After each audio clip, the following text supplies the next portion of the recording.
Commissioner ಈ ಘಟನೆ ಕುರಿತಂತೆ ಮಾತನಾಡಿದ್ದಾರೆ. ಸಂಬಂಧ ಪೊಲೀಸ್ ಕಮಿಷನರ್ ದಯಾನಂದ್ ಅವರು ಹೇಳಿದ್ದೇನು, ಘಟನೆ ಸಂಬಂಧ 2 ಕೇಸ್ ದಾಖಲಾಗಿದೆ. ಏರ್ಫೋರ್ಸ್ ಅಧಿಕಾರಿ ಏರ್ಪೋರ್ಟ್ಗೆ ಹೋಗುವಾಗ ಗಲಾಟೆಯಾದದ್ದು, ಬೈಕ್ ಟಚ್ ಆಗಿದ್ದಕ್ಕೆ ರಸ್ತೆಯಲ್ಲಿ ಗಲಾಟೆಯಾಗಿ ಹಲ್ಲೆಯಾಗಿದೆ ಅಂತ ದೂರು ಕೊಟ್ಟಿದ್ದಾರೆ.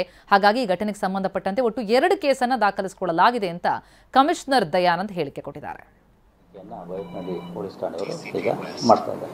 ಮೊದಲನೇ ಕೇಸ್ನಲ್ಲಿ ಏರ್ಫೋರ್ಸ್ ಅಧಿಕಾರಿಗಳೊಬ್ಬರು ಕೊಟ್ಟಿರ್ತಕ್ಕಂಥ ದೂರು, ಅದರಲ್ಲಿ ಈ ಒಬ್ಬ ಬೈಕ್ ಸವಾರನೊಬ್ಬನ ಮೇಲೆ ಕೊಟ್ಟಿರ್ತಕ್ಕಂಥದ್ದು. ಅವರು ಏರ್ಪೋರ್ಟ್ಗೆ ಅವರ ಪತಿಯನ್ನು ಬಿಡಲಿಕ್ಕೆ ಹೋದಂತಹ ಸಂದರ್ಭದಲ್ಲಿ ಬೈಕ್ ಸವಾರ ಈ ರೀತಿ ಅವ್ರಿಗೂ ಇವ್ರಿಗೂ ವಾಗ್ವಾದ ಆಗಿರ್ತಕ್ಕಂಥದ್ದು ಮತ್ತು ಅದರಲ್ಲಿ ಆ ಬೈಕ್ ಸವಾರ ತಮ್ಮ ಪತಿಗೆ ಮತ್ತು ತಮ್ಮ ವಾಹನಕ್ಕೆ ಧಕ್ಕೆ ಮಾಡಿದ್ರ ಬಗ್ಗೆ ಅವರು ದೂರನ್ನು ಕೊಟ್ಟಿದ್ದಾರೆ. ಅದನ್ನು ದಾಖಲಿಸಿಕೊಳ್ಳಲಾಗಿದೆ. 2ನೇ ದೂರನ್ನು ಬೈಕ್ ಸವಾರ ಏನಿದ್ದಾನೆ ಆತ ಏರ್ಫೋರ್ಸ್ ಅಧಿಕಾರಿ ಆತನ ಮೇಲೆ, ಅಂದರೆ ಮೊದಲೇ ದೂರುದಾರರೇನಿದ್ರು ಅವರ ಪತಿಯ ಮೇಲೆ ಕೊಟ್ಟಿರ್ತಕ್ಕಂತಹ ದೂರು. ಅದರಲ್ಲಿ ಆತ ಈ ಹೋಗ್ತಾ ಇರತಕ್ಕಂತಹ ಸಂದರ್ಭದಲ್ಲಿ ಸಣ್ಣ ಬೈಕ್ ಟಚ್ ಆಗಿರತಕ್ಕಂಥ ಒಂದು ಇದರಲ್ಲಿ ವಿಷಯ ವಿಕೋಪಕ್ಕೆ ಹೋಗಿ ಈ ರೀತಿ ಅಭಿ ಪಾರ್ಟ್ನರ್ಶಿಪ್ ಫರ್ಮ್ ಸ್ಟಾರ್ಟ್ ಮಾಡಬೇಕಾ ಅಥವಾ ಪ್ರೈವೇಟ್ ಲಿಮಿಟೆಡ್ ಕಂಪನಿ ಸ್ಟಾರ್ಟ್ ಮಾಡಬೇಕಾ? ಕನ್ಫ್ಯೂಷನ್ ಯಾಕೆ? ಒಬ್ಬ ಎಕ್ಸ್ಪರ್ಟ್ ಜೊತೆ ಮಾತಾಡು. ಎಕ್ಸ್ಪರ್ಟಾ? ಎಲ್ಲಿ? Boss Vala. B the boss. ತನಗೆ ಆ ಏರ್ಫೋರ್ಸ್ ಅಧಿಕಾರಿ ಹೊಡೆದಿರೋದ್ರ ಬಗ್ಗೆ ಮತ್ತು ಸ್ಟ್ರ್ಯಾಂಗ್ಯುಲೇಟ್ ಮಾಡಲಿಕ್ಕೆ ಪ್ರಯತ್ನ ಮಾಡಿರೋದ್ರ ಬಗ್ಗೆ ಮತ್ತು ಆತನಲ್ಲಿ ಇರ್ತಕ್ಕಂಥ ಮೊಬೈಲ್ ಫೋನ್ ಮತ್ತು ಕೀಯನ್ನು ಕಿತ್ತುಕೊಂಡು ಬಿಸಾಕಿರೋದ್ರ ಬಗ್ಗೆ ಆತ ದೂರನ್ನು ದಾಖಲಿಸಿದ್ದಾರೆ. ಇದ್ರ ಬಗ್ಗೆ 2 ದೂರು ಮತ್ತು ಪ್ರತಿ ದೂರು 2 ಕೂಡ ದಾಖಲಾಗಿದೆ. ತನಿಖೆಯನ್ನು ನಾವು ಕೈಗೊಳ್ತೇವೆ. ಇದುವರೆಗೆ ಈಗ ಇನ್ನೂ ಅರೆಸ್ಟ್ ಮಾಡಬೇಕು, ಅದು ಆ ಪ್ರಕ್ರಿಯೆಗಳನ್ನು ಮಾಡ್ತಾರೆ.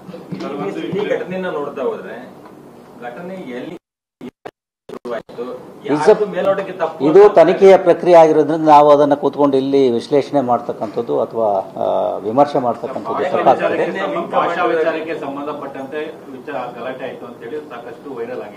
ಈ ವಿಷಯದ ಬಗ್ಗೆ ಈ ಸಾಮಾಜಿಕ ಜಾಲತಾಣಗಳಲ್ಲಿ ಕೆಲವು ವಿಡಿಯೋಗಳು ಬಂದಿರತಕ್ಕಂಥದ್ದು ಪೊಲೀಸರ ಗಮನಕ್ಕೆ ಬಂದಿದೆ. ಇನ್ಫ್ಯಾಕ್ಟ್ ಆ ಸಾಮಾಜಿಕ ಜಾಲತಾಣಗಳಲ್ಲಿ ಬಂದಿರತಕ್ಕಂಥ ವಿಡಿಯೋದ ಆಧಾರದ ಮೇರೆಗೆ ಪೊಲೀಸರು ಆ DRDOಗೆ ಸಂಪರ್ಕಿಸಿ ಅಲ್ಲಿ ಯಾರು ಏನು ಅನ್ನೋದ್ರ ಬಗ್ಗೆ ಮಾಹಿತಿಯನ್ನು ಕಲೆ ಹಾಕಿ ನಂತರ ದೂರನ್ನು ದಾಖಲಿಸಿದ್ದಾರೆ. ನಂತರ ಪ್ರತಿ ದೂರು ಕೂಡ ದಾಖಲಾಗಿದೆ. ಕೆಲವು ಅಂಶಗಳು ಅದರಲ್ಲಿ ಇರ್ತಕ್ಕಂಥದ್ದು ವಾಸ್ತವಾಂಶ ಇರಲಿಕ್ಕಿಲ್ಲ, ಬಟ್ ಅದು ತನಿಖೆಯ ಭಾಗ ಆಗಿರೋದ್ರಿಂದ ನಾವು ಹೆಚ್ಚು ಅದರಲ್ಲಿ ಹೇಳಲಿಕ್ಕೆ ಆಗೋದಿಲ್ಲ.